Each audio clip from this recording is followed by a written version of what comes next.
कोई धीरेन राय जाए सर, 3 गोली लगी है। हाँ ले गए ऑपरेशन थिएटर। हाँ जी सर। हाँ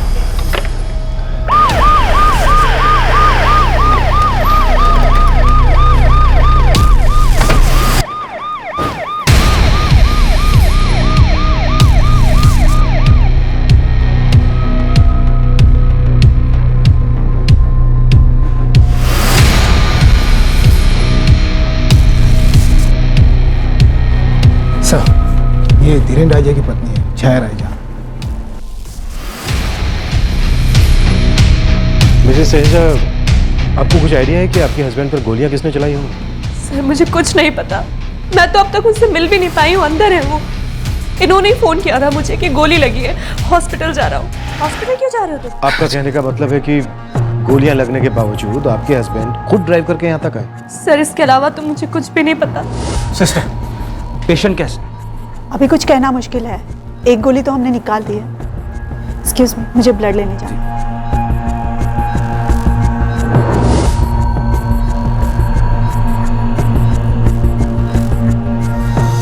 धीरेन रहेजा के साथ क्या हुआ था यह तो तभी पता चल सकता था अगर वो बच जाता है। किसने उसे गोली मारी, कहां मारी और क्यों मारी। लेकिन इस मामले के साथ ही शूट आउट का एक सिलसिला शुरू हो गया, एक के बाद एक, जिसने पुलिस फोर्स को झकझोर कर रख दिया।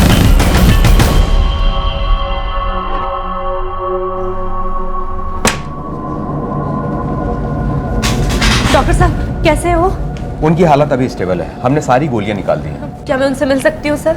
हमें भी उनसे कुछ बात करनी है। देखिए, आधे घंटे के बाद हम उन्हें आईसीयू में शिफ्ट कर देंगे, उसके बाद आप लोग मिल सकते हैं। Excuse me.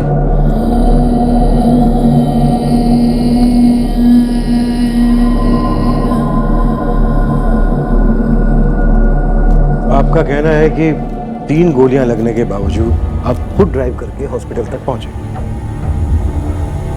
आसपास मदद के लिए कोई नहीं था।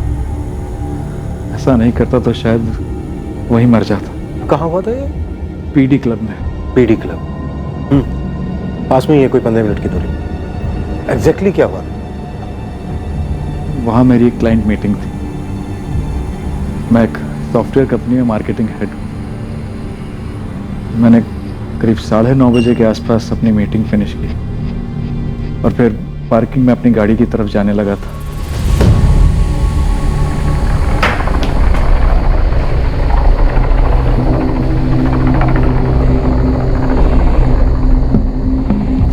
एक्सक्यूज मी, ये एलएनसी हॉस्पिटल कहाँ पड़ेगा भाई साहब? एलएनसी, आप यहाँ से बाहर निकलिए, राइट लीजिएगा, 2 सिग्नल के बाद लेफ्ट लेंगे, 10 मिनट में आप एलएनसी हॉस्पिटल पहुँच जाएंगे। Thank you. ओके।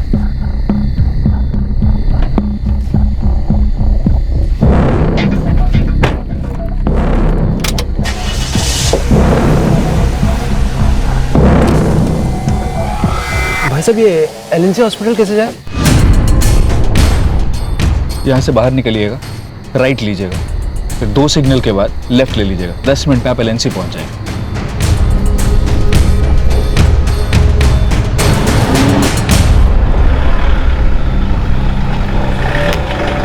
भाई साहब, मुझे एलएनसी हॉस्पिटल जाना है, क्या आप रास्ता बता देंगे?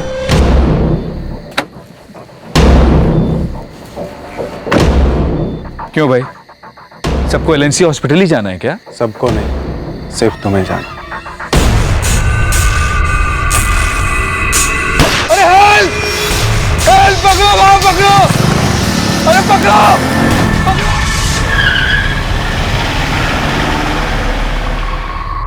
और फिर खुद ही गाड़ी चलाकर यहाँ तक पहुंचा। रास्ते से ही वाइफ को फोन किया। कौन थे वो चालक? कुछ पता नहीं कौन थे। पहले तो मुझे लगा कि वो वाकई में पता पूछ रहे हैं, लेकिन जब तीनों ने एक ही सवाल पूछा तो मुझे कुछ गड़बड़ लगी। सब एलएनसी हॉस्पिटल का ही पता क्यों पूछ रहे हैं? मिस्टर रहेजा, इससे पहले कभी आपको कोई धमकी मिली थी? कोई एक्सटॉर्शन थ्रेट?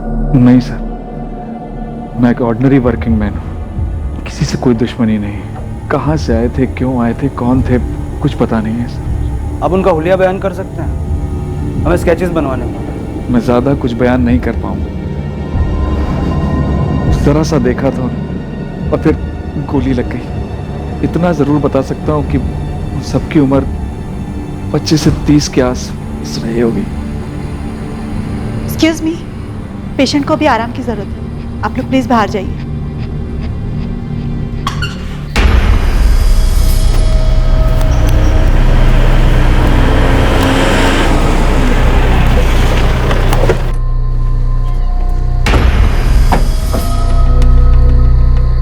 हमने कोई सफाई या छेड़छाड़ नहीं की, सब कुछ वैसा ही है, क्योंकि हमें पता था इन्वेस्टिगेशन होगी। आपके क्लब में सिक्योरिटी है? साहब, मेरी ड्यूटी मेन गेट पे थी, ये सब इधर हुआ।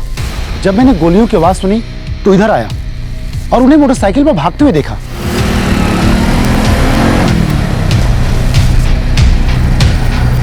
हालांकि वो चारों मेरे सामने से निकले, पर मैं उन्हें ठीक से देख नहीं पाया। मोटरसाइकिल बिल्कुल मेरे सामने से निकल गई। जब वो क्लब में अंदर आए होंगे तब तो देखा होगा उन्हें? नहीं साहब, मैंने उन्हें आते हुए नहीं देखा। आपके यहाँ सर्विलेंस कैमरा लगे? अंदर इंस्टॉल हो गए हैं, लेकिन बाहर अभी बाकी है। एक भी सुराग नहीं। इस तरह से शूटर्स को पहचानना बहुत मुश्किल हो जाएगा। चीयर्स, काम हो गया है।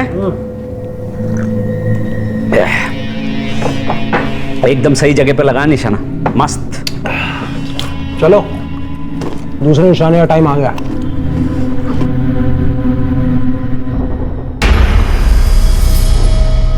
मंथन Agarwal, I am the HR manager. देखिए सर, मैं गारंटी से कह सकता हूँ धीरेन रहेजा से कंपनी में किसी की भी कोई दुश्मनी या आपसी अनबन नहीं है। उन्हें ना कोई थ्रेट थी, ना ही फ्रौती के लिए कॉल आया। कोई तो वजह होगी ना कि उन्हें टारगेट बनाया गया। कभी कंपनी में किसी से झगड़ा हुआ हो? हमारी एक बहुत रिप्यूटेड कंपनी है सर। हमारे हर एम्प्लॉय को एक अच्छे खासे बैकग्राउंड चेक के बाद रखा जाता है। धीरेन एक बहुत अच्छी पोस्ट पे हैं, सब लोग उनकी बहुत इज्जत करते हैं।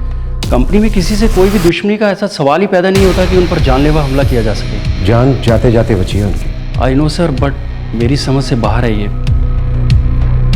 क्यों चार आदमी बिना किसी वजह, बिना किसी मकसद के किसी आदमी पर 3 गोलियां डालते? सर, मैं इन्फॉर्मर्स को एक्टिव करता हूँ, हो सकता है किसी गैंग का हाथ। लेकिन क्यों हमला किया? क्यों? सवाल ये। हाँ बेटा हाँ, तुम्हारी माँ ठीक है। अरे वो सो रही है, तुम चिंता मत करो और अपनी पढ़ाई पे ध्यान दो। मैं हूं ना यहाँ पे। हाँ हाँ, मैं रिसेप्शन पे सो जाऊंगा। अरे हाँ बेटा हाँ, मैंने डिनर ले लिया है, ठीक है? ओके। चल चल चल, कोई आए उससे पहले भागना होगा। चल चल चल चल चल। पापा क्या हुआ? आप बोलो कुछ। अब क्या हुआ, कुछ बोलो तो सही। हेलो सर, फिर से फायरिंग हुई है। कहाँ? LNC हॉस्पिटल के बाहर एक 55 साल के नागेश यादव को गोली मारी गई।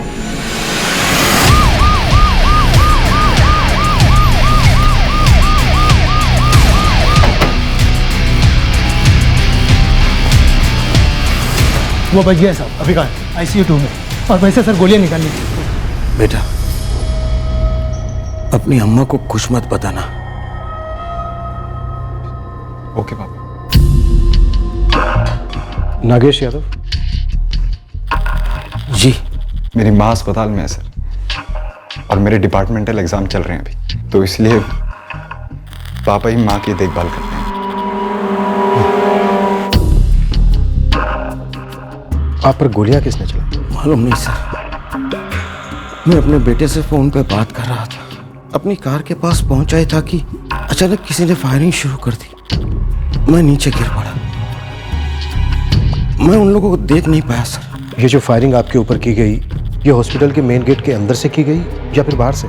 पता नहीं सर, मैंने सिर्फ बाइक्स की आवाज सुनी।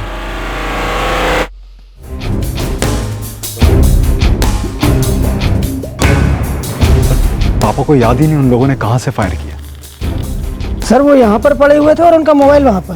उन्होंने कहा कि वो लोग बाइक्स पर थे। सर, उन्हें गोलियां चलने के बाद बाइक्स की आवाज सुनाई दी थी। तुम्हारे पिताजी को किसी ने कोई धमकी दी थी? उन्हें कोई क्यों धमकी देगा? मेरे पापा इंश्योरेंस कंपनी में काम करते हैं, उनकी किसी के साथ क्या दुश्मनी होगी? फिर भी कुछ लोग तो थे जिन्होंने गोलियां चलाई। क्यों?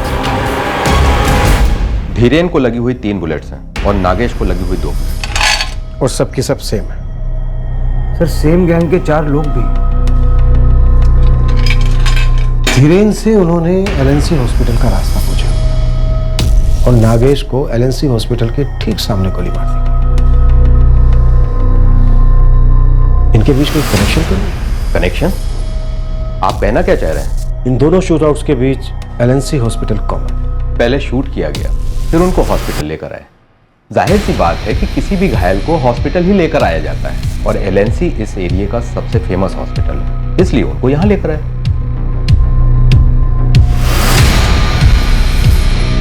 ये हो क्या रहा है? चक्कर क्या है? ये कोई रैंडम शूटआउट है या फिर? सर ये कोई गहरा राज लगता है जो अभी तक सामने नहीं आया।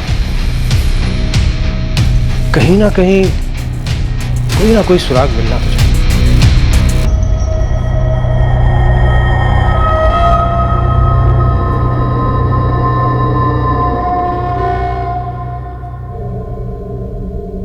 क्यों मुस्कुरा रहा है? हैं? क्यों मुस्कुरा रहा है? Sorry sir. हाँ, सॉरी बोलना अच्छी बात है। चल फुट यहां से, फुट। आइंदा अपनी शक्ल मत दिखाना मुझे। चल। जी जी साहब, सलाम।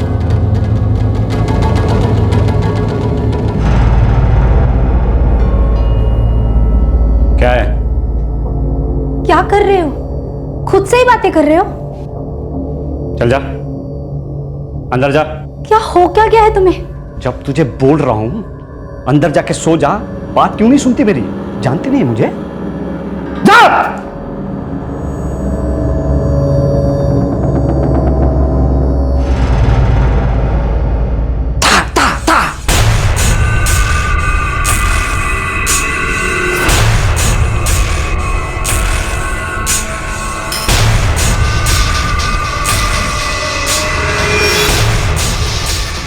साला दहशत मचा के रखी है। बाइक पे आते दाएं दाएं गोली बरसाते और निकल लेते हैं। हमने तो सुना है भाई, जो सामने पड़े ये उसी को गोली मार देते। अरे जीना मुश्किल हो गया है, पुलिस के हत्थे भी कुछ नहीं चढ़ रहा। निशाने पे लग रही है गोली, फटे गई है सबकी। अरे हाँ रेखा, हाथ संभाल कर आऊंगा। अब उनके डर से मैं काम करना छोड़ तो नहीं सकता ना। मैंने न्यूज में पढ़ा था, वो लोग ऐवी गोली चला देते हैं, किसी को भी गोली मार रहे हैं। हाँ, अगली गोली मुझे ही लगने वाली है। देखो मुझे जाने दो। अब गोली लगने से पहले जितना काम कर सकता हूँ उतना तो करने दो। शुभ शुभ बोलिए, वरना मैं पूरे दिन डरती रहूंगी। देखो मुझे कुछ नहीं होगा, और वैसे भी पुलिस आज उन्हें पकड़ने वाली है। तुम बिल्कुल बेफिक्र रहो। हम एकदम अंधेरे में है और पूरा शहर दहशत में। सर, इन लोगों को पकड़ने में हमने कोई कसर नहीं छोड़ी, पर अभी तक कोई सुराग हमारे हाथ में। सिर्फ इस्तेमाल की गई गोलियां ये इशारा करती है कि ये सेम लोगों का काम है। इनमें से एक गैंग जरूर इसमें शामिल है। सर, हम चौधरी गैंग और जोगराज गैंग पर जांच कर रहे हैं। जितना जल्दी हो सके पकड़ो उन हत्यारों को। जब तक ये राज बना रहेगा शहर में डर बढ़ता रहेगा और हम पर उंगलियां उठती रहेंगी। बार बार यही सुनने को मिलेगा कि पुलिस हाथ पर हाथ धरे निठल्ली बैठी। रंजन चौधरी पिछले 3 महीने से जेल में ही है, लेकिन चौधरी का गैंग तो काम कर ही रहा होगा ना।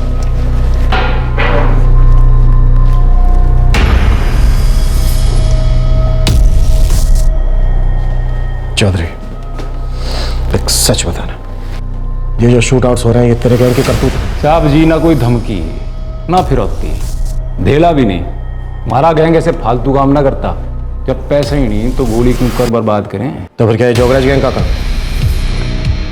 मन नहीं लगता साहब जी, कोई पेशेवर बिन पैसे के गोली क्यों चलाएगा?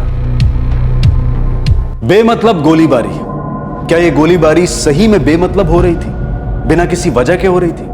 पुलिस इसका सुराग ढूंढने में एड़ी चोटी एक कर चुकी थी, लेकिन कुछ भी सामने नहीं आ रहा था। एक सिरा भी हाथ नहीं लग रहा था जो शूटआउट्स के मकसद तक पहुंचा सके, और शूटआउट्स रुकने का नाम ही नहीं ले रहे थे।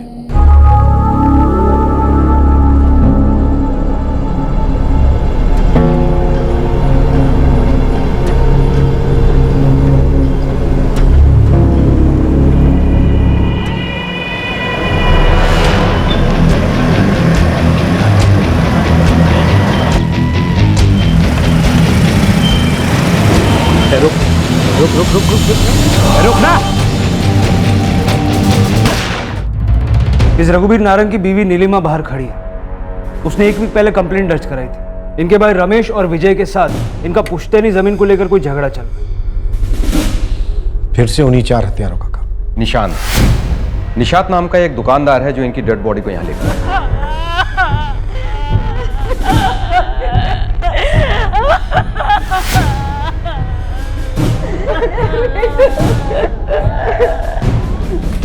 पहले तो हफ्तों पहले कहा था कि मेरे देवर इनकी जान लेना चाहते हैं, लेकिन आप लोगों ने कुछ नहीं किया। मैं गया था सर, और मैंने विजय और रमेश को वार्न भी किया था कि रघुवीर जी से दूर रहें। फिर भी तो उन्होंने इनकी जान ले ली। मैंने ठीक से देखा नहीं सर, वो लोग मोटरसाइकिल पर थे। 2 मोटरसाइकिल? जी साहब। इन दोनों मोटरसाइकिल का रजिस्ट्रेशन नंबर देख पाए थे आप? नहीं सर, काफ़ी दूर थे वो। जब गोलियों की आवाज़ सुनकर मैं वहाँ पहुँचा तब वो निकल रहे थे, लेकिन मोटरसाइकिल वाले रमेश और विजय नहीं थे, ये पक्की बात है। उन्हें मैं जानता हूँ सर। लेकिन उन्होंने ही मेरे पति की जान ली है।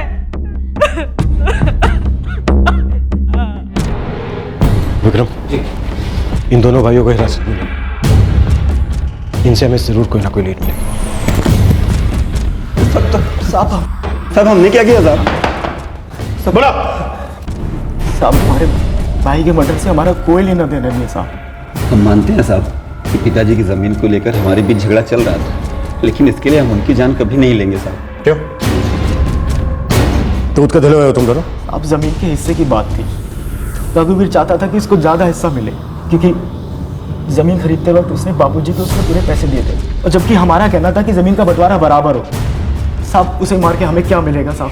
हाँ सर, रघुवीर भाई के न रहने से जमीन तो उनके बेटे के हिस्से जाएगी। लड़ाई तो वहीं की वहीं रही ना साहब। इसीलिए तो तुम दोनों ने उन्हें मारने का प्लान बनाया। पहले बाप को मारा और अब बेटे को मारने वाले थे। नहीं सर। बोलो, किसको दी थी तुमने सुपारी? बोलो। साहब, हम खेत मजदूर है साहब, हम किसी को सुपारी देके मारने वाला काम नहीं कर सकते साहब। साहब 2 रोटी कमाकर किसी तरीके से पेट पालते, अब ऐसे में पैसे देकर अपने भाई को मरवाने के बारे में सोच भी नहीं सकते साहब। तोड़ो इन दोनों को, जब तक ये पता नहीं दें कि किसको इन्होंने सुपारी दी। सर, आपको लगता है ये भाड़े के हत्यारों का काम है? हो सकता है धीरेन और नागेश को मरवाने के लिए भी किसी ने पैसे दिए। कोई तो वजह है जिसे धीरेन और नागेश समझ नहीं पा रहे, कोई लीड नहीं दे पा रहे, कोई फ्रोती नहीं, कोई धमकी नहीं, कुछ नहीं। कोई तो है जिसने इन चारों को पैसे दिए हैं इस काम के लिए। सर, हमें धीरेन और नागेश से एक बार और बात करनी चाहिए।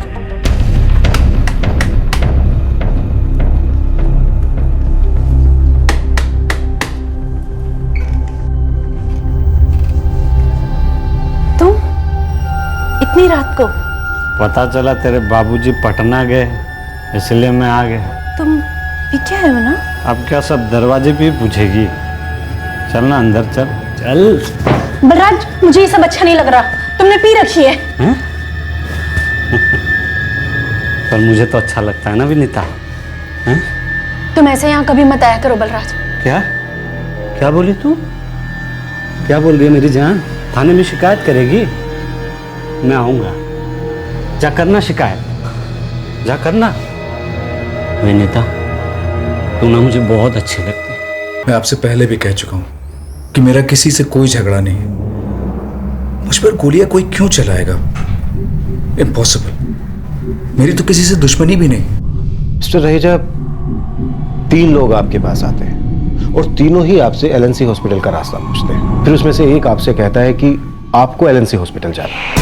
सबको एलएनसी हॉस्पिटल ही जाना है क्या? सबको नहीं, सिर्फ तुम्हें जाना। सर, मेरा कोई फैमिली डिस्प्यूट भी नहीं है, ऑफिस में कोई झगड़ा भी नहीं। मेरी समझ में नहीं आ रहा कि कोई मुझ पर गोलियां क्यों चलाएगा।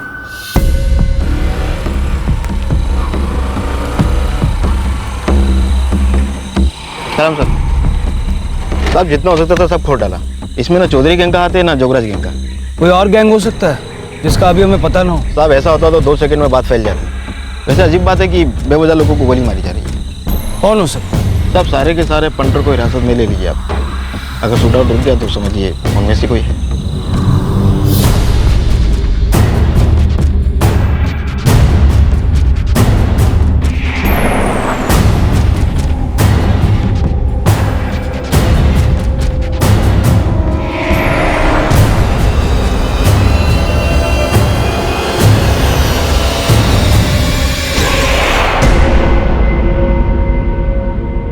जी नहीं सर, मेरी किसी से कोई दुश्मनी नहीं। मुझे नहीं लगता कि कोई मुझे मारने की सुपारी देगा। कोई पुरानी दुश्मनी? ठीक से याद करिए, या अभी हाल ही में किसी के साथ कोई अनबन हुई है?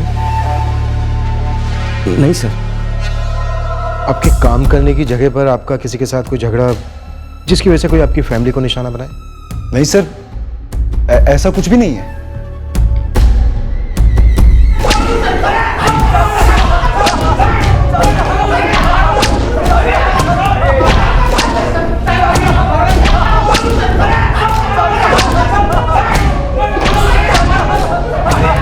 साहब मेरी बच्चों की कसम साहब, साहब ने कुछ नहीं किया साहब। हम सच कहते साहब, हमने किसी को सुपारी नहीं दिया साहब। एक बार फिर से सोच लो, अगर झूठ बोला ना तो इधर ही नरक के दर्शन करा दूंगा। साहब हम सच कह रहे हैं साहब, आप हमारी बात करें साहब। सर, हर हिस्ट्री शीटर से, हर मर्डर की कोशिश करने वाले से, गोली बेचने वाले तक से पूछताछ कर, किसी को भी अंदाजा नहीं है कि शूटर कौन हो सकता। तो फिर ये है कौन?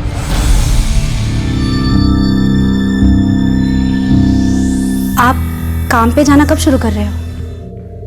घर चल रहा है ना? अच्छे से चल रहा है ना? आप रोज रात कहाँ निकल जाते हो? काम पे। किस काम पे? एक सवाल का जवाब दे दिया तो सवालों की झड़ी लगा दी तूने।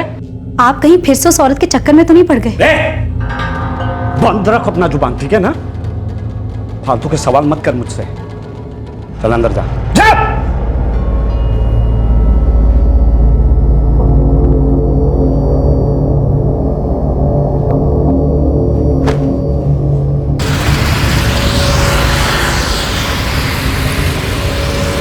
साला चैन से घर में चाय भी पीने को नहीं मिलता है। लगता है भाभी जी को पता चल गया, अब भी तेरा वहाँ पे लफड़ा चालू है। अरे नहीं बे, अगर भाभी जी को पता चल जाता ना तो बल्लाज को घर पे ही गोली मार देती। पता चले तो चले, क्या फर्क पड़ता है? और सुन, हम उनमें से नहीं है जिनकी अपनी बीवी से फटती हो।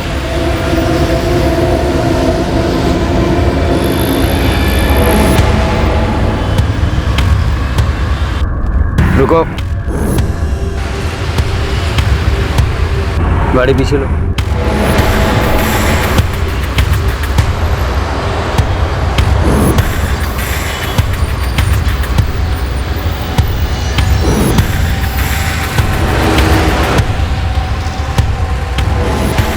नमस्ते साहब। सब ठीक ठाक है? जी हाँ साहब, सब ठीक है। बीवी बच्चे कैसे? वो भी ठीक है सर। रख लो।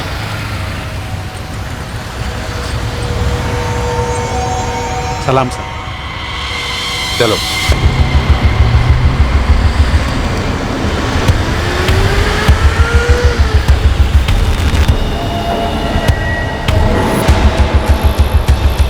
आज रात को कुछ करना है।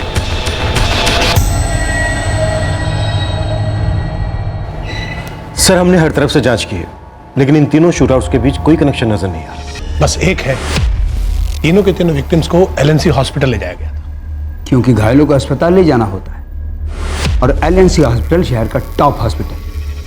3 शूटआउट्स, 2 लोग बचे, 1 मरा, और हत्यारों का अभी तक कोई सुराग नहीं। हत्यारे भाड़े पर लिए गए हो ऐसा लगता तो नहीं है सर? समझ में नहीं आ रहा, ना कोई धमकी, ना कोई फिरौती।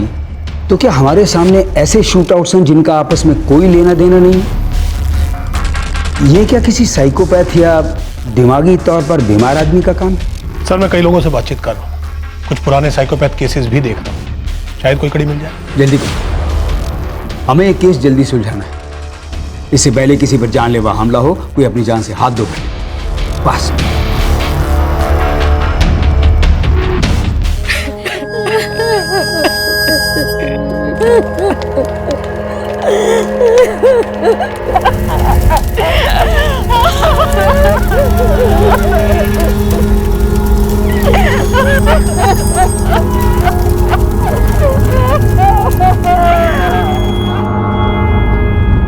गुलशन बोल रहा है 1.25 लाख रुपए।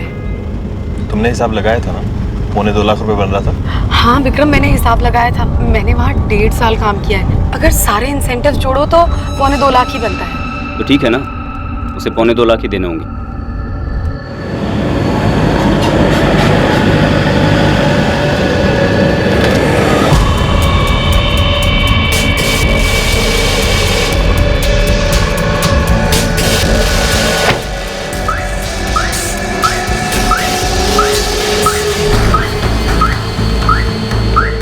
सिर्फ 1.25 लाख देने बनते हैं मुझे।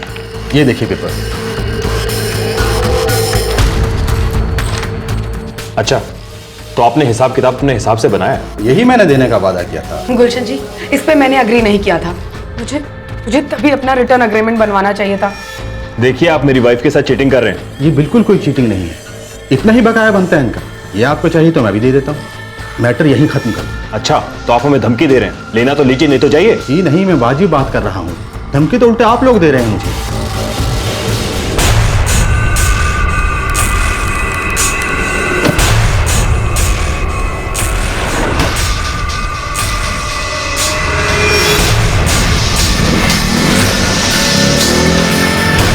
साहब, फैक्ट्री के बाहर गोली चली है।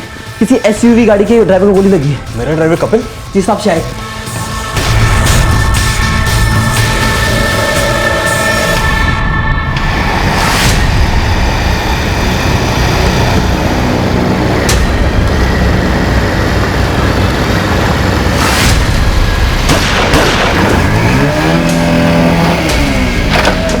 सर, 2 और शूटआउट्स हुए, एक फैक्ट्री के बाहर और एक बाईपास रोड। विक्टिम्स कहां पर हैं? LNC hospital.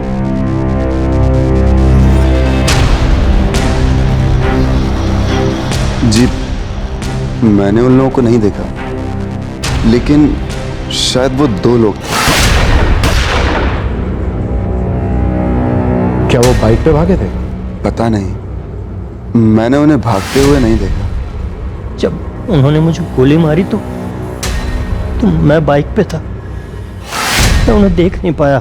लेकिन आपने बताया कि 2 लोग थे।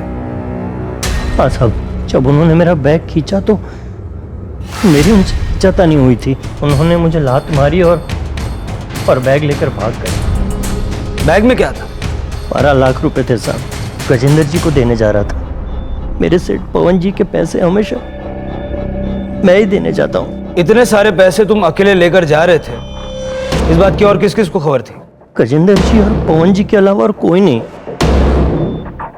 सर, ये उसी गुलशन मिश्रा का काम लगता है। सर, हम तो उससे अपना बकाया लेने गए थे, जो कि 2.25 लाख बनता है। उसने कहा कि सिर्फ 1.25 लाख है। सर, मेरी वाइफ सोनिया उसके यहाँ मार्केटिंग का जॉब करती थी। जॉब इसने छोड़ दी थी सर। इसका इंसेंटिव इकट्ठा हुआ था जो इतने दिन काम करके बना था। ठीक है, लेकिन इसके लिए वो आपके ड्राइवर कपिल को क्यों मारेगा? सर, उसने मारना हमें ही चाहा होगा, लेकिन हम अंदर थे। सर, ये शूटर को पता नहीं होगा और गलती से उसने हमारे ड्राइवर को गोली मार दी। सर, पवन भाई और हमारा तो सालों का लेन देन है। जी साहब, गजेंद्र भाई और मेरे अलावा किसी को खबर नहीं थी कि पैसा आज रात डिलीवर होना है। लेकिन आज रात आपके डिलीवरी मैन को गोली मारी गई। हम ऐसा नहीं करवाएं। 12 लाख के वास्ते इतने सालों का व्यवहार खराब नहीं करेंगे। आपका ये डिलीवरी मैन रवि, कहीं ये तो कोई चाल नहीं चल रहा? हो सकता है यही डबल गेम खेल रहा हो। पहले लूट का नाटक करके अब विक्टिम का नाटक कर रहा हूँ। नहीं साहब, नहीं। वो मेरे वहां 10 साल से काम कर रहा है। वो मेरे लड़के जैसा है, वो ऐसा नहीं करेगा साहब। साहब, गोली लगी है उसको, वो मरते मरते बचा है। वो क्यों अपनी जान के साथ ऐसा तमाशा करेगा? सर, मैं इसलिए अस्पताल नहीं गया क्योंकि मुझे अंदाजा था ये विक्रम और सोनिया जरूर मुझ पर उंगली उठाएंगे। तो क्या आप शामिल हैं इसमें? मैं फैक्ट्री चलाता हूँ, नामी बिजनेस है मेरा, शहर में इज्जत है मेरी। 50,000 के लिए क्यों मैं अपनी साख में बट्टा लगाऊंगा सर? बिल्कुल, आप क्यों अपनी इज्जत पर बट्टा लगाओगे? इसलिए तो आपने किराए के हथियारों को पैसा देकर उनसे अपना काम करवा लिया। सर, मैं ऐसा कभी नहीं करूंगा सर, भगवान कसम सर। सच कहूं तो ये विक्रमजीत जरूर ऐसा कर सकता है। वो खुद अपने ड्राइवर को मरवा सकता है सर। मतलब? सर, मैंने सुना है कि उसकी वाइफ का ड्राइवर के साथ अफेयर चल रहा था। उसे मेरी फैक्ट्री के आगे मरवा के विक्रम ने चाल चली होगी। हमारे झगड़े के आड़ में अपने खुन्नस निकाल दी और नाम मेरे मत्थे कर दिया। ये क्या बकवास है सर? मेरी वाइफ का और ड्राइवर का अफेयर? सर, ये ड्राइवर मेरे पास 6 साल से काम करा था। सर, ऐसा कुछ भी नहीं था। सर, अगर वो ऐसा सोचता भी ना तो मैं उसे जान से मार देता। तो तुमने उसे खुद नहीं मारा, लेकिन मरवा दिया? नहीं सर, वो मेरे पीठ पीछे ऐसा करने की हिम्मत भी नहीं करेगा सर। ये उस घटिया गुलशन की सोच है सर। सर, वो खुद को बचाने के लिए ऐसी बेहुदा कहानियां बना रहा है। 5 शूटआउट्स, धीरेन रहेजा, नागेश यादव, कपिल कुमार और रवि गुप्ता बच गए। लेकिन इन शूटआउट्स का मकसद क्या था? इस गोलीबारी की गूंज में पूरा शहर भयभीत था और पुलिस अब भी लड़खड़ा रही थी क्योंकि उनके हाथ एक भी सुराग नहीं लगा था। सिर्फ रवि गुप्ता के मामले को छोड़कर बाकी किसी भी शूट आउट ना तो कहीं पैसा शामिल है और ना ही कोई दुश्मन। लेकिन ऐसा कैसे हो सकता है कि कोई मकसद ना हो? सर, मुकेश सर ने किसी साइकोपैथ की पॉसिबिलिटी की तरफ इशारा किया था। सर, मैं कई लोगों से बातचीत कर रहा हूँ, कुछ पुराने साइकोपैथ केसेस भी देख रहा हूँ, शायद कोई कड़ी मिल जाए। कहीं ये कुछ वैसा ही मामला तो नहीं है? ये सब की सब शूटिंग है, किलिंग नहीं। सब में गोलियां तो चली, लेकिन सिवाय एक हादसे के किसी में कोई मौत नहीं हुई। ये सब के सब बुलेट्स एक टाइप के लोगों की तरफ इशारा कर रही हैं। मिस्टर मुकेश, सारे के सारे एलिमेंट्स चेक करो, क्या कॉमन है? हमें तो इन तमाम विक्टिम्स के बीच में कोई कॉमन लिंक नजर नहीं आ रहा। हो सकता है कि उस साइकोपाथ के लिए कुछ ऐसा हो जो कि कॉमन। आपका मतलब है कि हमें कुछ ऐसा कॉमन दिखाई नहीं दे रहा है जो शायद उस साइकोपैथ को दिखाई दे रहा है? हाँ, एक कॉमन एलिमेंट।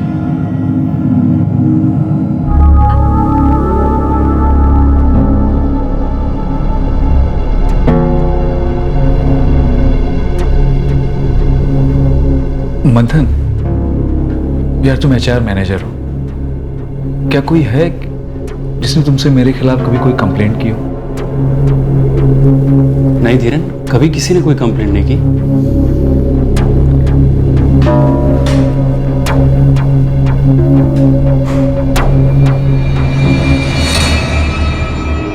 मंथन, मैं और तुम इतने सालों से कंपनी में काम कर रहे हैं। तुम्हें मुझसे कभी कोई तकलीफ हुई? कैसी बातें कर रहे हो यार? लगता है पुलिस इन्वेस्टिगेशन से तुम्हारा दिमाग थोड़ा खराब हो गया है। खराब तो हो गया है, मेरी समझ में नहीं आ रहा है कि कोई मुझे क्यों मारना चाहेगा। एनीवे, सॉरी यार, काफी काम पड़ा है।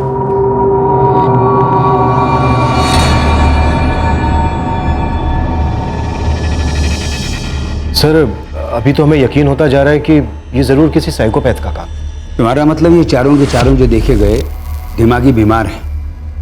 मतलब ये एक साइकोपैथिक गैंग है? हो सकता है सिर्फ इनका लीडर हो साइकोपैथ। या सर ये हो सकता है कि ये चारों के चारों किसी साइकोपैथ के प्यादे हो, किसी पागल की कठपुतली। क्या सर, अभी तक हमें इन 5 शूटआउट्स में कोई कॉमन लिंक नहीं मिला है। तो ढूंढो। हम इस तरह हाथ पर हाथ धरे नहीं बैठ सकते। इन पागलों को इस तरह गोलियां बरसाते रहने नहीं दे सकते। हमारी जवाबदेही, अगर इन्हें जल्द से जल्द नहीं पकड़ा गया तो बहुत से सवाल खड़े हो जाएंगे। सब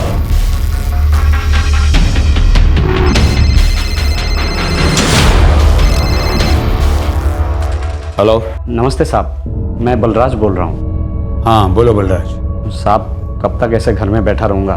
देखता हूँ बलराज, देखता हूँ, मैं कुछ करता हूँ। जी साहब।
हेलो, आप शूटर को ढूंढ रहे हो ना?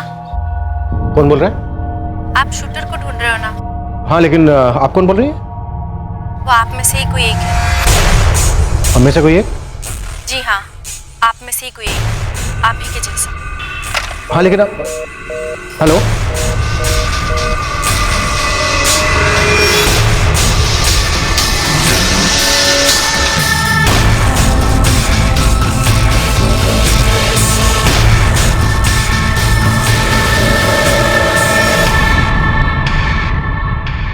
विक्रम, पता करो ये फोन कहां से आया, ट्रेस करो। सर, हम में से कोई एक, मतलब क्या हुआ है? एक गुमनाम फोन कॉल कहती है कि हत्यारा हम ही में से कोई एक। हम में से कोई एक, तब कोई पुलिस हो? उनमें से ही कोई एक। क्या इन शूटआउट्स में किसी पुलिस वाले का हाथ था, और अगर था तो क्यों? मेरे साथ बदतमीजी करने की कोई हिम्मत भी नहीं कर सकता है, समझे? क्या हम में से कोई एक? इसका मतलब क्या है कि कोई पुलिस वाला इसमें शामिल है? हमारा तो इसी तरफ है सर, लेकिन सर ये भी हो सकता है कि हमें भटकाने की कोई चाल हो, किसी को ये लग गया हो कि अब हम उस तक पहुंचने ही वाले हैं। जो भी हो, मामले की तह तक जाओ। तो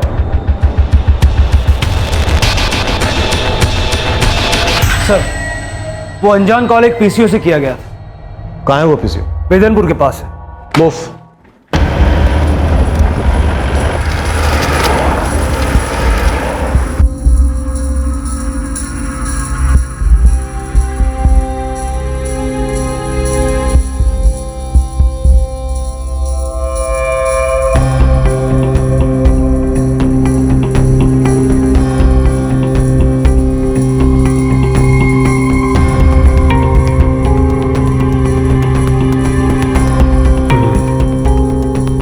एक कनेक्शन तो है।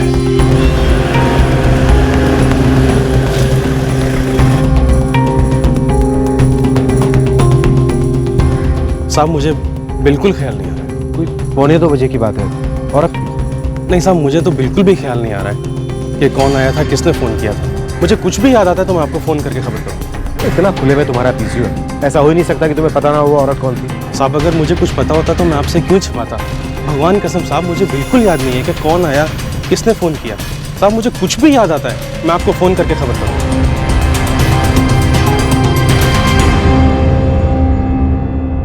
इतने अच्छे लड़के देखे थे तेरे लिए, लेकिन न जाने क्यों तू इसी के चक्कर में पड़ गई।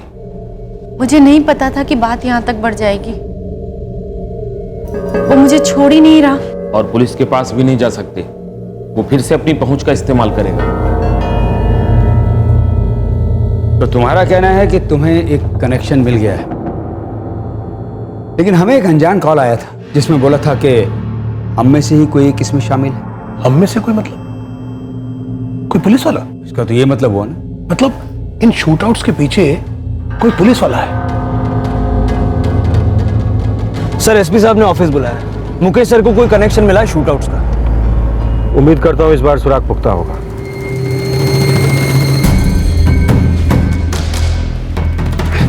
कजरी सुन, बहुत जल्दी ना मैं फिर से काम पे लग जाऊंगा। फिर देखना, किसी की हिम्मत नहीं होगी मुझे बेइज्जत करने की।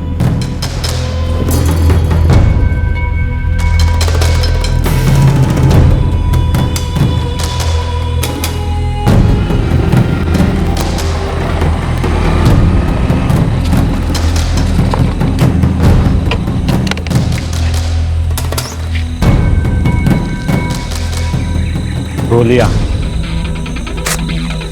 चलो अब अगला काम।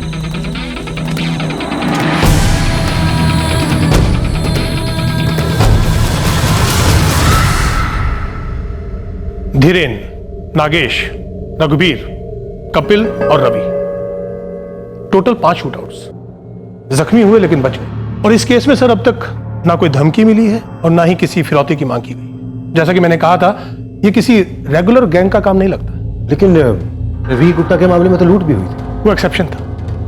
रवि और रघुबीर पैसे वाले नहीं थे, लेकिन बाकी सब लोग अमीर थे। लेकिन सर, कपिल कुमार भी तो एक ड्राइवर है। जी, लेकिन अमीर लोगों का, विक्रमजीत और सोनिया का। इसमें कनेक्शन क्या है? सर, धीरेन, जब उस पर हमला हुआ तो वो अपनी कार में था, एसयूवी। नागेश पर जब गोलियां चली तो वो अपनी कार के नजदीक था, वो भी थी एसयूवी। कपिल, जो कि एक ड्राइवर है, उसके मालिकों के पास भी जो कार है वो भी है एसयूवी। अमीर लोग, लग्जरी कार्स। आपका इशारा किस तरफ? कोई ऐसा आदमी है जो अपनी खुन्नस निकाल रहा है इन अमीर लोगों पे। लेकिन सर एसयूवी सिर्फ 3 शूटआउट्स में थी, ये तो कॉमन कनेक्शन नहीं हुआ। हाँ, और बाकी के तो रघुवीर और रवि इस कनेक्शन में कहीं फिट नहीं होता। शूटर्स ने जानबूझकर इन्वेस्टिगेशन को भटकाने की कोशिश की है। तुम्हारे कहने का मतलब है कि किसी के दिमाग में ये बात घर कर गई है कि उसके साथ गलत हुआ है।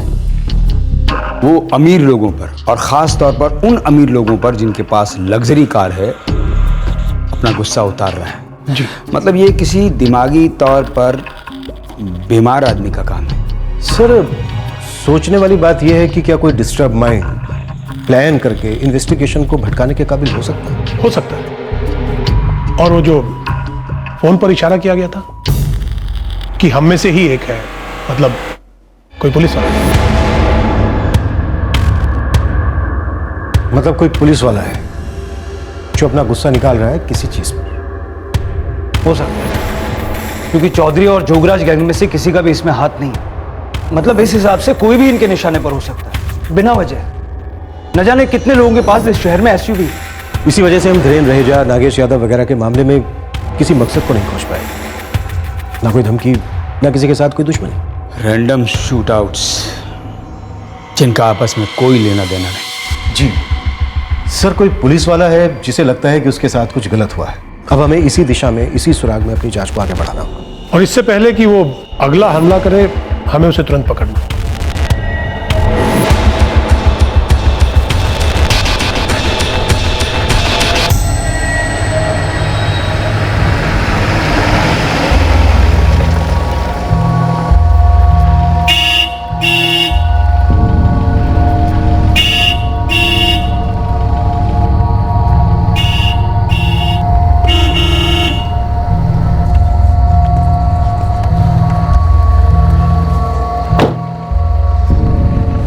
क्या वाकई, कब से हॉर्न बजा रहा हूँ, जल्दी नहीं आ सकता क्या? साहब थोड़ी आंख लग गई थी। चल चल चल चल चल चल चल चल निकाल। साहब साहब साहब,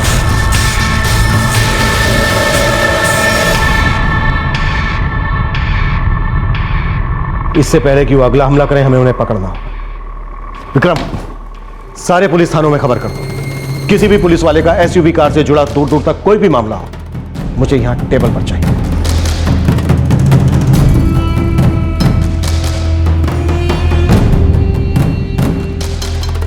सर, मुझे पूरा यकीन है कि ये पुलिस वाला बहुत ही नाराज और परेशान है किसी ऐसी बात से जो इसके साथ हुई है। और सर, इसका संबंध किसी एसयूवी या और कार से भी हो सकता है। और सर, वो गिरीश वर्मा केस में हमें अभी तक कोई वजह, कोई दुश्मनी या धमकी का सुराग नहीं मिला। मेरे पति तो बहुत साधारण से आदमी थे। भगवान का दिया हुआ हमारे पास सब कुछ है। कभी किसी ने फिरौती की डिमांड नहीं की, कोई थ्रेट का कॉल नहीं आया। मैं सच में नहीं जानती कि हमारे साथ कोई ऐसा क्यों करना चाहेगा। मुझे नहीं पता।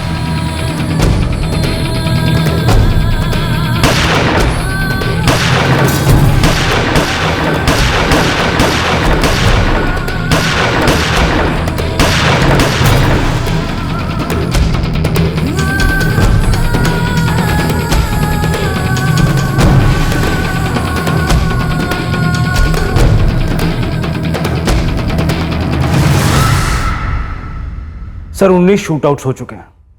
धीरेन रहेजा से ये सिलसिला शुरू हुआ था और अभी तक हमारे पास कोई सुराग नहीं है कि इसके पीछे है कौन। गैंग्स के इन्वॉल्व होने की सारी पॉसिबिलिटीज चेक कर चुका हूं। हाँ, सिर्फ जोगराज अभी भी पहुंच से बाहर है। जोगराज गैंग इसमें शामिल भले ही ना हो, लेकिन उसको इसकी कोई ना कोई खबर जरूर हो। सर जी, हमारे गैंग का काम ना है, यो मैं पहले कह चुका हूं आपसे, और ना ही मेरे गैंग के किसी बंदे को इस बात की कोई खबर है। चौधरी जोगराज कहाँ है इस वक्त? हमारा दुश्मन है जी वो, साफ सी बात है। मन ने नहीं पता होगा उसका, और ना ही मेरे बंदे को उसका कोई अता पता है। और अगर होता तो मुझे बड़ी खुशी होती वो आपको बताते हुए। इतनी अंधाधुंध गोलीबारी के बावजूद भी पुलिस अब तक किसी मुजरिम तक नहीं पहुंच पाई थी। बलराज और उसका गैंग खुलेआम घूम रहा था और पुलिस की जांच के दायरे से अब भी वो बाहर था। अब पुलिस के सामने एक और जानकारी आई। क्या इस बार मिली जानकारी सही थी, किसी काम की थी? साहब, एक खबर है। क्या खबर? वो शूट आउट जिसमें लूट हुई थी। हाँ, रवि गुप्ता जो 12 लाख रुपए डिलीवर करने जा रहा था। साहब, वो काम मुन्ना सिंह और बिरजू सिंह ने किया था। जोगराज गैंग वाले मुन्ना और बिरजू? हाँ। कहाँ छुपे वो अभी? सब वेदनपुर के पास एक लॉज में।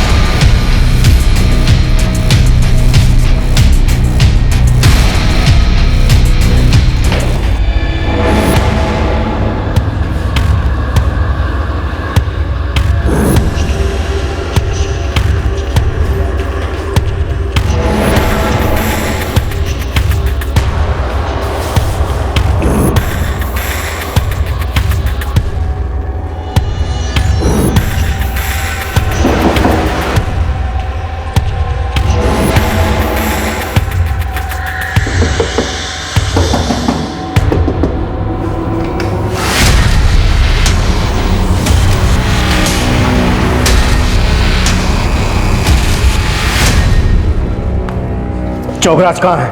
इतने शूट आउट करके कहाँ छिपा बैठा है वो? हमने लूट जरूर की है, लेकिन हमें पता नहीं ये गोलीबारी कौन कर रहा है। अब तक गोलीबारी की 19 वारदातें हो चुकी हैं। चौगराज करवा रहा है। हाँ साहब, आप जो 5 की बात कर रहे हैं वो एसयूवी वाली, उससे हमारा कोई लेना देना नहीं है साहब। और रघुबीर नारंग, वो गांव वाला जो मारा गया? नहीं साहब, वो हमने नहीं किया साहब। तो फिर कौन है इन शूट आउट के पीछे? हमें नहीं पता साहब।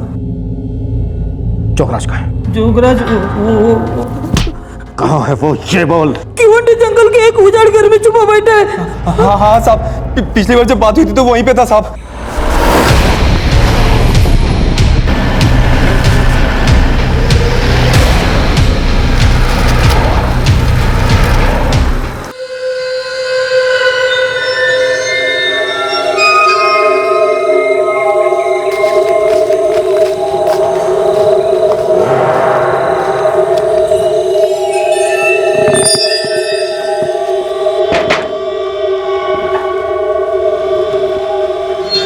नमस्ते साहब।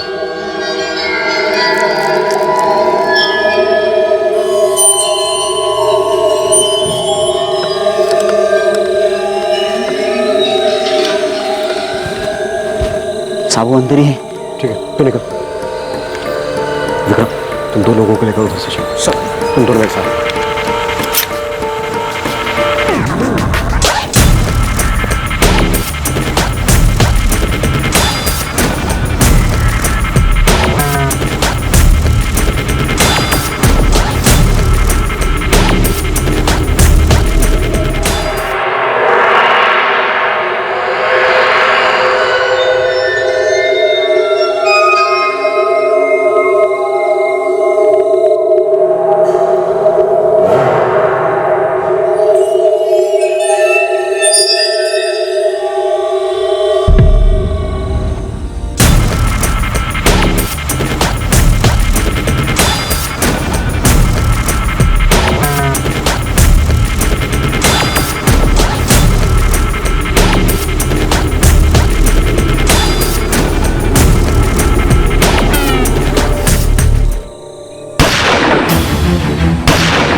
Vikram, cover fire.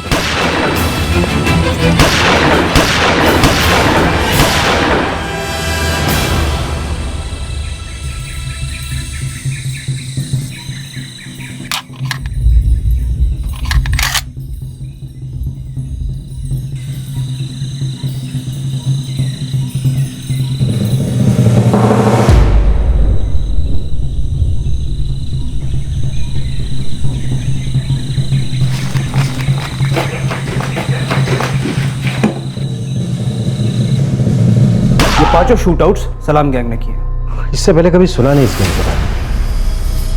विक्रम, सारे हिस्ट्री शीटर्स को राउंड अप करो। कोई ना कोई जरूर जानता होगा इस गैंग के बारे में।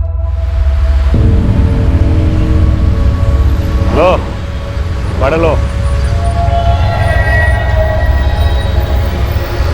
मुन्ना और बिरजू लॉकअप में है। चौधरी और उसका पूरा गैंग भी लगभग अंदर है। अब हमें टक्कर देने वाला कोई नहीं है। नहीं साहब, मैंने कभी किसी सलाम गैंग के बारे में नहीं सुना। सलाम गैंग, अपने इलाके के सारे हिस्ट्री शीटर्स को पकड़ लो, कोई ना कोई जरूर जानता होगा इस गैंग के बारे में। आगे से कान खुला रखूंगा साहब, लेकिन अभी तक कभी सुना नहीं इस गैंग के बारे में। जोगराज को उस गैंग के बारे में कैसे पता चला? बाकी किसी और को तो कुछ नहीं पता था। सिर्फ उसने हम पर गोलियां चलानी शुरू कर दी। बचाव में हमने भी उस पर गोली चलाई जो उसे लग गई। मुझे उसी वक्त लग गया था कि इसकी जान कभी भी जा सकती है, इसलिए मैं बार बार उससे पूछता रहा कि इन शूटआउट्स के पीछे कौन है। बस सर वो इतना ही बोला कि सलाम गए। अजीब बात है। अच्छा, वो पुलिस वाले के शामिल होने की जो बात थी उसके बारे में कुछ पता चला? सर मैंने हर थाने में एक सीक्रेट इंटरनल जांच के लिए बोला था, पर अभी तक कहीं से कोई खबर नहीं। नजर रखना। और हाँ, अगर ये किसी नए गैंग का काम है तो इसे पनपने से पहले ही हमें कुचलना होगा। Right sir. Hello Pankaj Sahu, तेरे घर में एक बीवी और 2 बच्चे हैं। कौन बोल रहे हो? एक बीवी और 2 बच्चे हैं घर में। लेकिन तुम बोल कौन रहे हो? डर मत, अभी तक वो सही सलामत है। लेकिन तुम हो कौन? 25 लाख, 3 लोगों की कीमत कम ही लगा रहा हूँ। 25 लाख कोई ज्यादा मोटी रकम तो है नहीं तुम्हारे लिए। लेकिन पहले बताओ तुम हो कौन? 2 दिन का टाइम है तेरे पास, पैसे तैयार रखना। कहाँ देना है वो बाद में बताऊंगा। सलाम। Hello hello. क्या हुआ? कुछ नहीं, कुछ नहीं हुआ। पुलिस को इस गैंग के बारे में कुछ पता नहीं था, लेकिन यह नया गैंग अपना काम शुरू कर चुका था।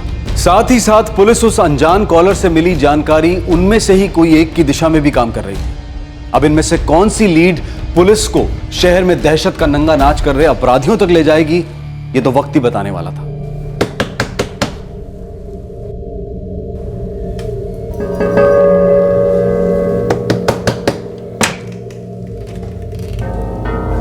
पता चला तेरा बाप फिर से बाहर गया है। मुझे तुम्हारे साथ कोई रिश्ता नहीं रखना बलराज, पर मुझे तो रखना है, और तू मेरी बात मानेगी।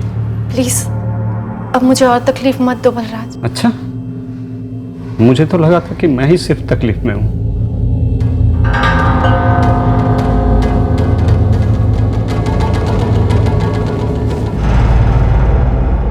क्या गलती थी मेरी? गलती क्या थी मेरी? हर कोई मुझसे छोटा है, समझ रही है ना तू? हर कोई मुझसे छोटा है।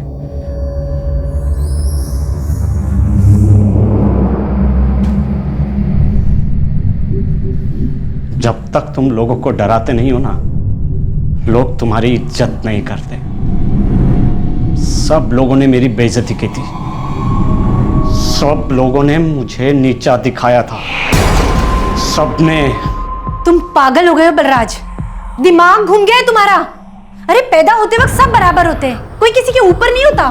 दिमाग खराब हो गया है तुम्हारा। तू भी उन लोगों जैसी बात कर रही है? नीचा दिखाएगी मुझे, बेइज्जत करेगी मुझे?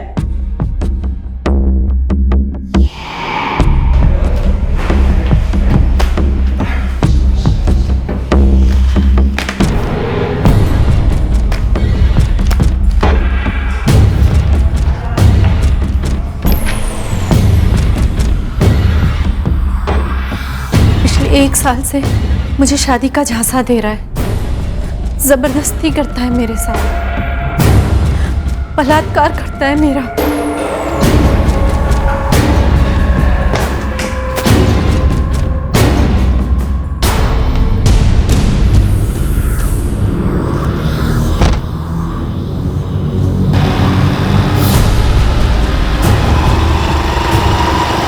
सर एक केस मेरे ध्यान में आया है, लगता है इससे हमें शूट आउट्स का कोई सुराग मिल जाए।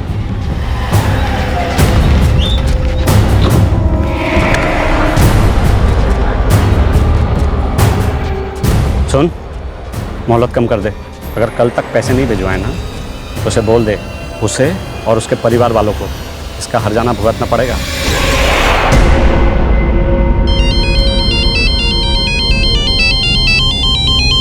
हाँ किशन बोल।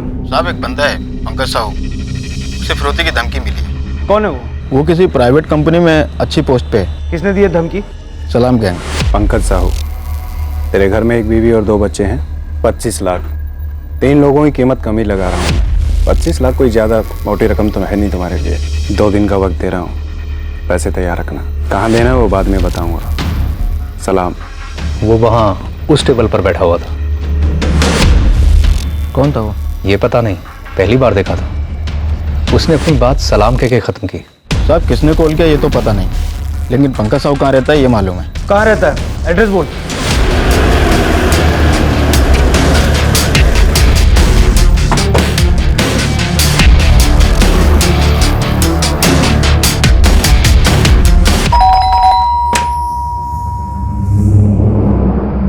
पंकज साहू जी, आज सुबह उसने फोन करके बोला कि बैठरा नगर के पुराने पुल पर पैसे पहुंचा दो। सर, दोनों कॉल्स अलग अलग नंबर से किए गए। हम फिरौती लेकर जाएंगे। देखिए, मैं अपनी फैमिली को किसी भी रिस्क में नहीं डालना चाहता हूं। भरोसा रखिए हम पर, कुछ नहीं होगा आपकी family. Hello sir, pi Prahlad Trivedi बोल रहा हूँ, वैधनपुर थाने से।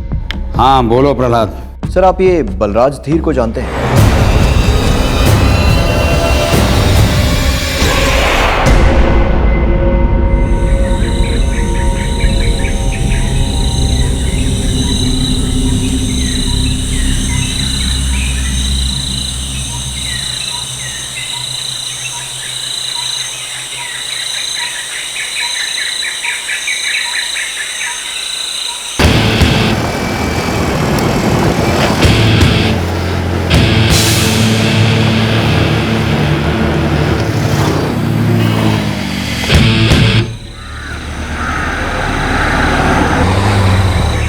सब लोग अपनी पोजीशन पर, कभी भी आ सकते हैं वो। Okay sir.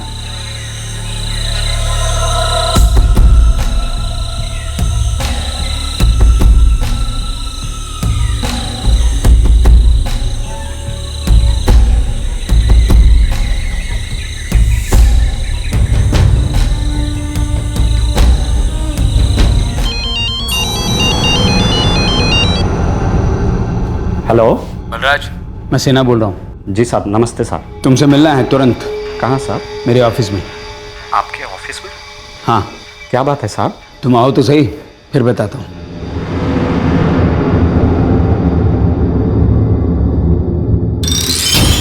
पिछले 1 साल से मुझे शादी का झांसा दे रहा है, जबरदस्ती करता है मेरे साथ, बलात्कार करता है मेरा।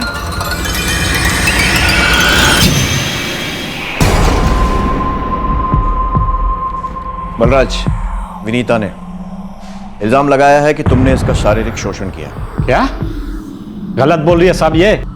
साहब मैं सच बोल रही हूँ।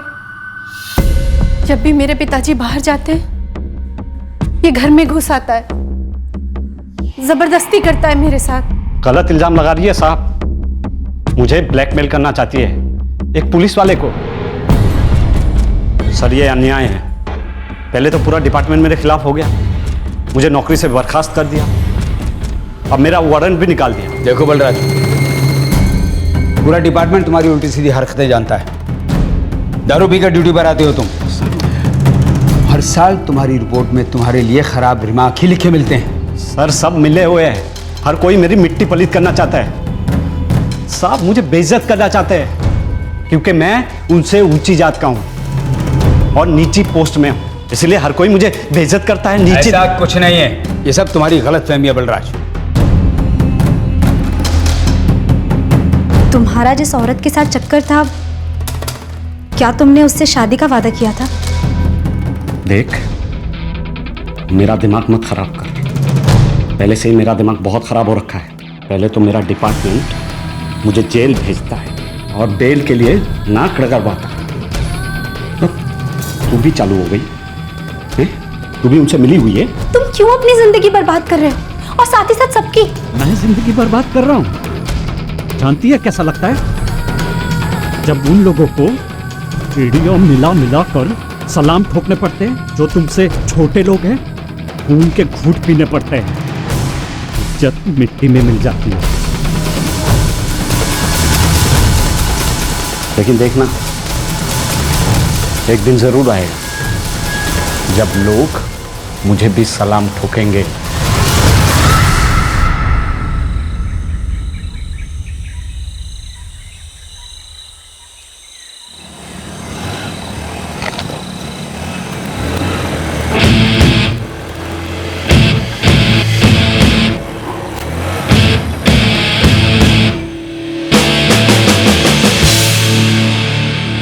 आ गए वो लोग, ब्लॉक कराओ।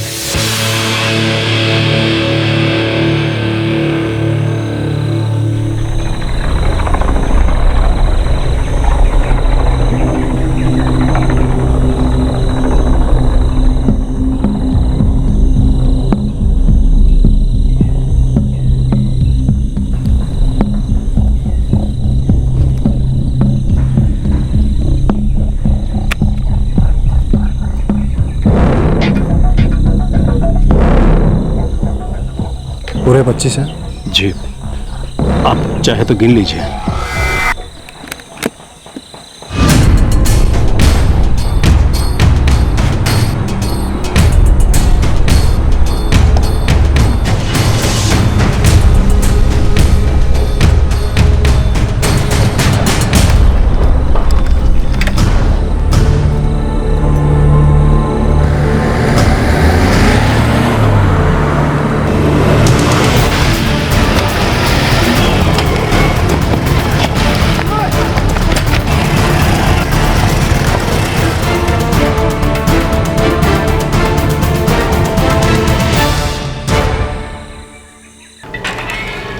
सर मैं अंदर आ सकता हूँ सर? कम इन। बलराज, वो विनीता ने तुम्हारे खिलाफ जो कंप्लेंट लिखाई थी वो वापस ले ली थी। किया क्या था तुमने? उसे डराया धमकाया था? नहीं सर, वो कंप्लेंट थी झूठी। नहीं सर, मुझ पर कोई दबाव नहीं है। विनीता, तुमने खुद कंप्लेंट दर्ज कराई थी और अब खुद उसे वापस ले रही हो। बलराज तुम्हें धमका रहा है? नहीं सर, बिल्कुल नहीं। बलराज, ये जो सारे शूट आउट्स हो रहे हैं तुम कर रहे हो, सही कहा ना मैंने?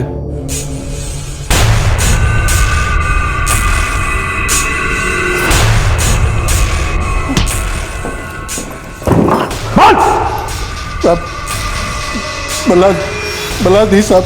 बलराज धीर, कांस्टेबल बलराज धीर। हाँ साहब।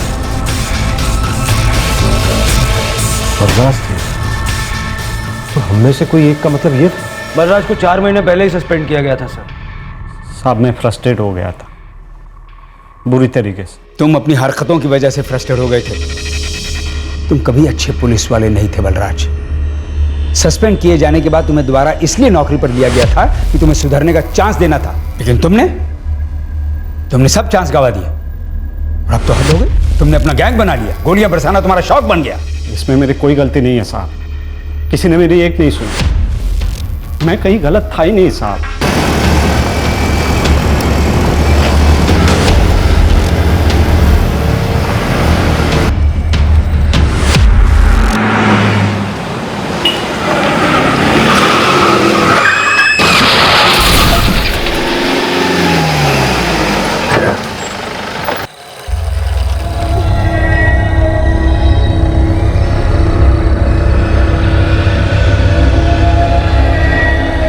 क्या बे साले, ध्यान से गाड़ी नहीं चला सकता है? भाई साहब मैं धीरे मोड़ रहा था, आप ही बीच में आ गए। अच्छा, बे ध्यान से गाड़ी चला रहा था, जानता है मैं कौन हूँ? जानता है साले?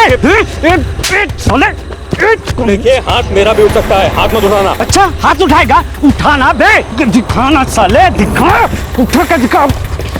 अरे भाई साहब। बे साले, बे छोड़ो साले, पुलिस वाले पे हाथ उठा दे साले। पुलिस वाला होके हाथ उठाएगा? चल तेरी कंप्लेंट करता हूँ। अरे जाना कर ले। अरे देख लूंगा तुझे साले। मिल थाने में मिल। अबे फुट ले यहाँ से। अरे छोड़, गलती उसने किया और पकड़ मुझे रहे हो। अरे भाई झगड़ा छोड़ो, आपकी वाइफ को चोट लगी है, उसको अस्पताल लेकर जाइए। अरे ठीक है, नसीहत मत दे, चल जा। चलो। उस आदमी ने कंप्लेंट लिखाई है। गलती उसकी थी साहब, हम उसकी भी जांच करते अगर तुम बिना झगड़ा किए वहां से लौट आते। साहब पहले हाथ उसने उठाया था, उसके बाद मैंने।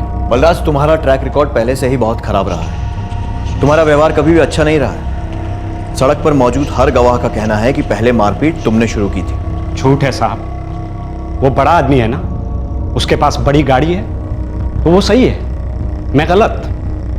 अरे साहब मैं भी आप में से ही एक हूं, तो मेरे साथ ऐसे मुजरिमों जैसे व्यवहार क्यों कर रहे हो आप लोग? भेजे में भूसा भरा है, पागल हो गया है तू? सस्पेंशन लेटर, अगले नोटिस तक तुम्हें सस्पेंड किया जाता है।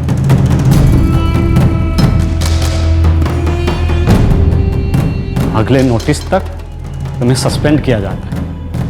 बार बार मैं सस्पेंड किया जाता रहा हूं सर। क्योंकि तुमने गलतियां की बलराज। नहीं साहब, क्योंकि हर कोई मुझे बेइज्जत करना चाहता था, मुझे नीचा दिखाना चाहता था। साला अपने काम में भी कोई इज्जत नहीं है। हाँ, हम तो झेल लेते हैं, लेकिन बलराज तुझे पुलिस वाला होके भी क्या फायदा? हमेशा सस्पेंड ही रहता है। हाँ पता है मुझे। और सुन, हम सब जो है ना बहुत ऊंचे लोग हैं, बस एक ही प्रॉब्लम है, अपने पास रुपए नहीं है, बड़ी गाड़ियां नहीं है, रुतबा नहीं है, इसीलिए साला कोई भी हमारी इज्जत नहीं करता है। ये सब हो ना, सब लोग इज्जत करते हैं, सब सलाम ठोकते हैं, सलाम। वैसे मैं ठोकता हूँ अपने से ऊंचे पोस्ट वालों को, चाहे उनकी जात कितनी भी छोटी क्यों ना हो, उनकी औकात कितनी भी छोटी क्यों ना हो।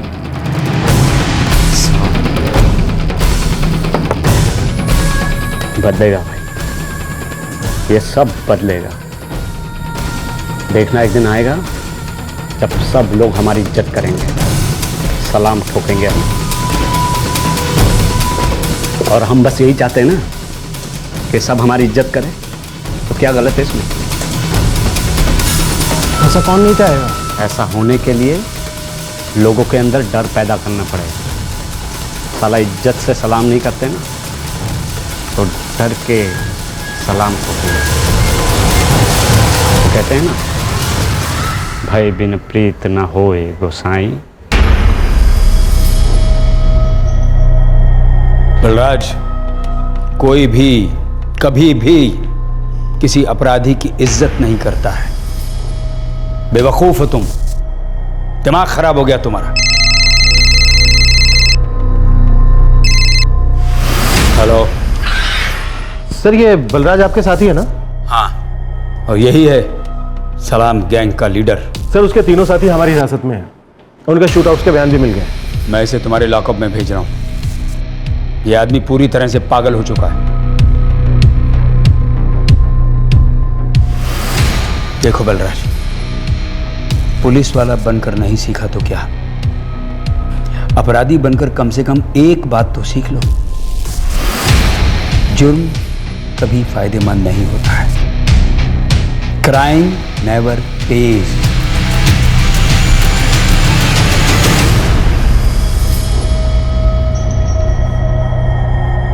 ये सब किस लिए किया तुमने? इज्जत पाने के लिए? क्या सोचा था कि ये सब करके इज्जत मिलेगी? लोगों को डरा धमका के उनसे पैसे हटने लगे, गोलियां बरसाने लगे। हम दोनों की जिंदगी बर्बाद कर दी तुमने।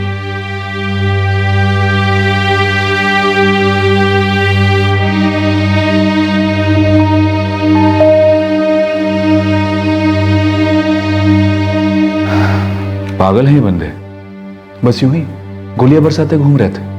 और 2 लोगों की जान भी ले ली इन्होंने।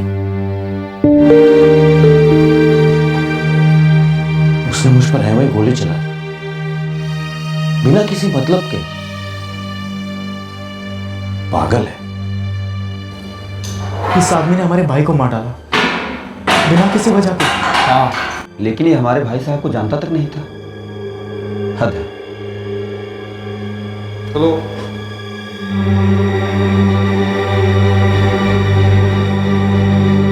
कपिल, उसने तुम पे ऐसे ही गोली चला दी बिना मतलब? हाँ, बाल बाल बच गया मैं। उस पागल आदमी ने 2 लोगों की जान ले ली।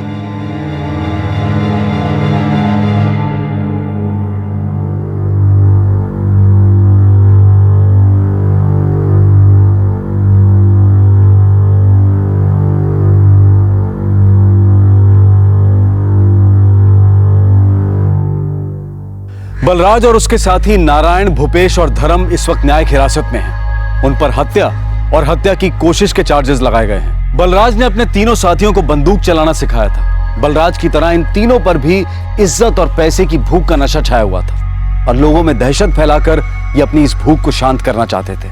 अक्सर इस बात का अंदाजा लगाना मुश्किल होता है कि किसका दिमाग किस बात पे घूम जाएगा, क्या बात होगी जो किसी को हताशा के दलदल में धकेल देगी। बलराज को अपने काम में सबसे बड़ी दिक्कत यह थी कि उसे लगता था कि वो ऊंची जाति में पैदा हुआ है तो उसे क्यों अपने से छोटी जात के लोगों को सलाम ठोकना पड़ता है। उसे कई बार उसके गलत व्यवहार के लिए चेतावनी दी जा चुकी थी, लेकिन किसी ने कभी यह नहीं सोचा था कि वो इज्जत पाने और लोगों में अपने दबदबे के लिए इतनी खतरनाक आपराधिक गतिविधियों में कूद पड़ेगा। इस केस में सबसे डरावनी बात यह थी कि डिस्टर्ब दिमाग किसी और का नहीं बल्कि एक पुलिस वाले का था। बंदूकों और बुलेट्स तक उसकी पहुंच थी। उसकी गोलाबारी की वारदातों में 2 लोगों की जान गई और बहुत से लोग घायल हुए। ये लोग और इनके परिवार वाले बहुत तकलीफ से गुजरे और अब भी गुजर रहे हैं। करीब 2 साल पहले एक स्टेट ट्रांसपोर्ट बस के चालक ने न जाने किस जुनून में बस को डिपो से निकाला और पूरे शहर में बेतरतीब बस चलाकर तांडव मचा दिया। एक बार और एक डिस्टर्ब सुरक्षा कर्मी ने एयरपोर्ट पर अपने सर्विस हथियार से दहशत मचा दी थी। कोई भी वर्क प्लेस हो, चाहे प्राइवेट या पब्लिक, बीमार दिमाग अपना असर छोड़ते हैं, खुद और अपने आसपास के लोगों को प्रभावित करते हैं। ऐसे में जरूरत होती है कि उनसे बात की जाए, उन्हें समझने का प्रयास किया जाए, उनकी मेडिकल हेल्प या किसी दूसरी किस्म की सहायता की जाए। विक्षिप्त दिमागों को रास्ता भटकने से रोका जाए तभी उन्हें शांत किया जा सकता है। आपसे फिर मुलाकात होगी क्राइम पेट्रोल सतर्क में एक और नए केस के साथ। तब तक अपना ख्याल रखें, सुरक्षित रहें और याद रखें, सही वक्त सही कदम, सतर्क रहें। जय हिंद। इस तरह के और भी एपिसोड देखने के लिए हमारे चैनल को सब्सक्राइब करें और बेल आइकन दबाना ना भूलें।